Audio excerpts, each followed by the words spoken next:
Hello everyone, I am Ayush Sir and welcome to my channel. Today, I will read the chapter The Well Driller. This is a very interesting chapter, so I hope everyone to listen to this video very carefully to understand it. So let's start. But before starting, please subscribe my channel and also click the like button. In this chapter, we will learn what is true charity. Can allowing someone to steal be called a charity? Is it a charity to make someone steal your things?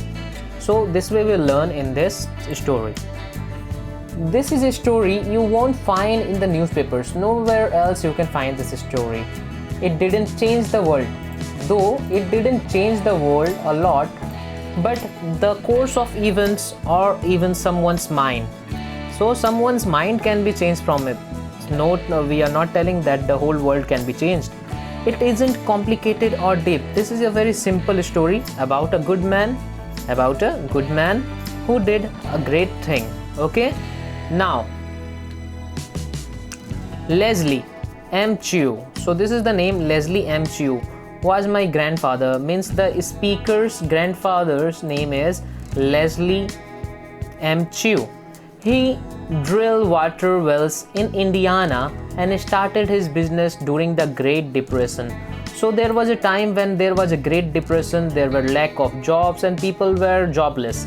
Okay, at that particular time, the speaker's grandfather, whose name was Leslie Mchugh, he started a business of drilling wells in the state of Indiana. Indiana is not in India, it's an American state. Although nearly everyone was out of work, all the people were jobless, people still needed water. Okay, because water is the most essential thing and it is a necessity. So everybody needs water. So he didn't lack for job. Okay, most of his drilling was for residential properties. Residential means where people used to live, where people used to reside. In the small town aimed the flat plains well suited for farming. So he used to drill wells for farming purpose and for drinking purpose. Even during those tough times, Gramps means grandpa, never used a written contract for his business. So he used to do his business without any contract. He used to do it as a on friendly basis.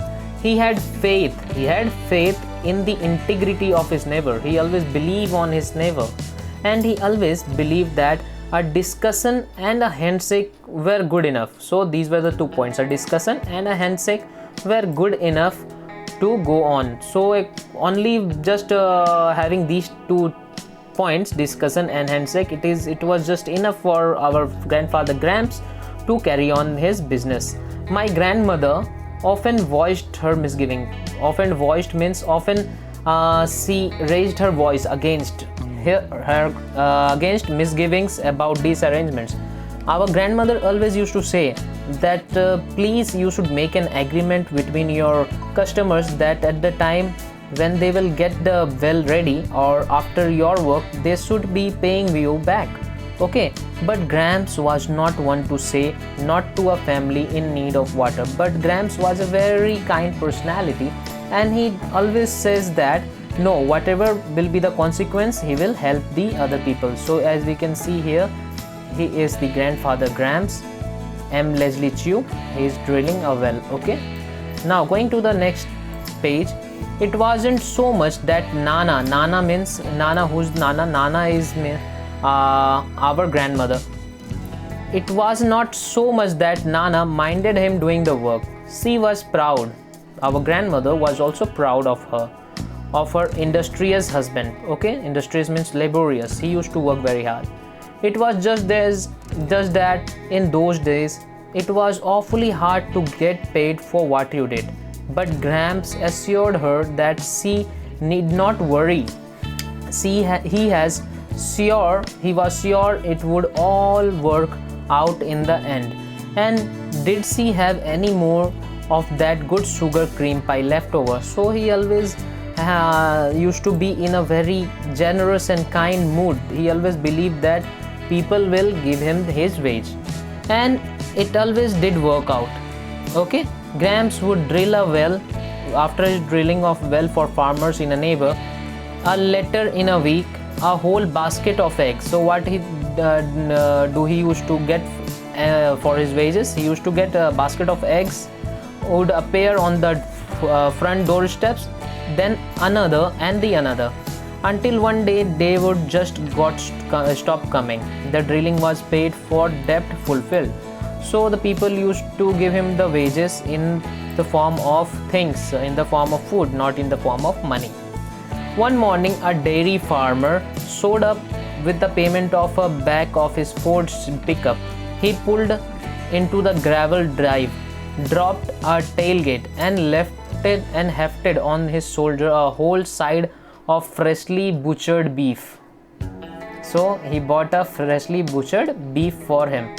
Okay, I expect this ought to make us about even on that drilling, he said to my grandfather.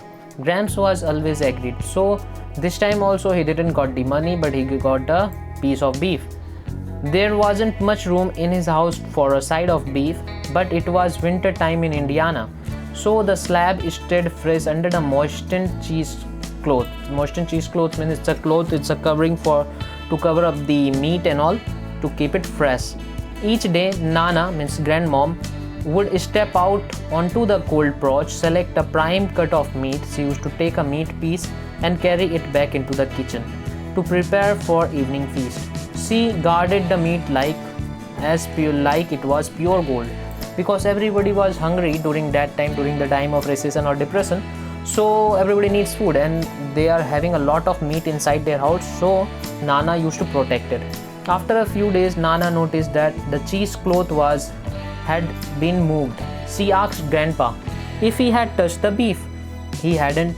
Well, then someone's been at our meat. Means she wants to tell that someone is stealing the meat. Have you been latching the back door?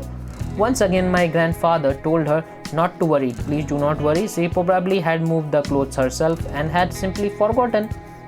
So this went for many days. Nana was certain that someone is taking their meat. Okay, Gramps was just sure that she was imagining things, that it is not true, she is imagining. But it wasn't until much later when he learned about the real story. The next morning, after Gramps set the meat out of the back porch, he noticed footprints. in the snow leading to the porch door. Back door. Curiously, he followed the footprints where they began. Soon the impression in the snow led my grandfather to a house he recognized. He was knowing that house. The home of a neighboring widow with 2 young children. Her husband had died from wounds sustained in Great War. So her husband was an army man, and he died because of wounds. Her brother had moved in to help support the family, but he was unable to find work. The children were hungry. Gramps quietly turned around and walked back home. He didn't say a word about it to anyone. From then on, Grandma would carefully check the latch of the back door each night to make sure it was secure.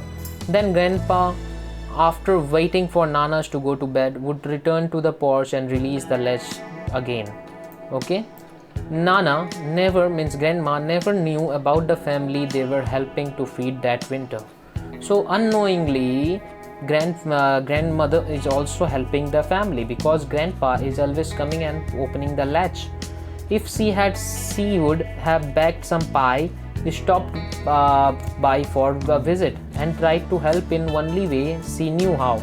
So if she comes to know that they were stealing the meat, she could only do is to give some pies to them, and she will stop them, then tell them not to go and steal on their meat.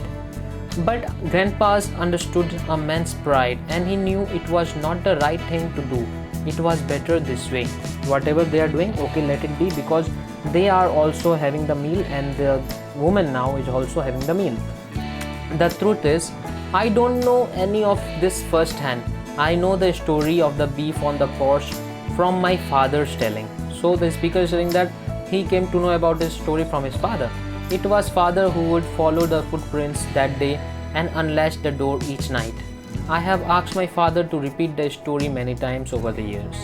I am especially fond of it because it conveys the spirit of man who worked hard during the hardest of times, yet never lost compassion for his neighbor.